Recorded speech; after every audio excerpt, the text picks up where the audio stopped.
ही धरणी त्याच वेगाने घिरट्या घालतीये, पण तू मात्र तुझ्या सुप्त मनाच्या आरामशाही जाळ्यात अडकून पडलायस.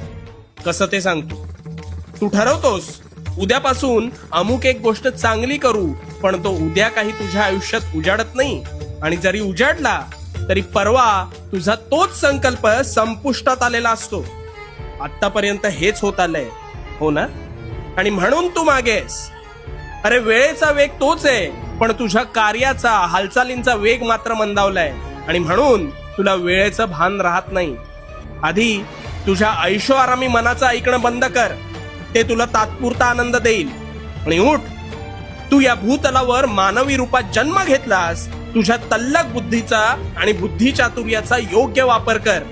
आणि हो, वेळ नाहीये तुझ्याकडे, वेळ नाहीये तुझ्याकडे हे तुझ्या निद्रावस्थेतल्या मनाला खडसावून सांग.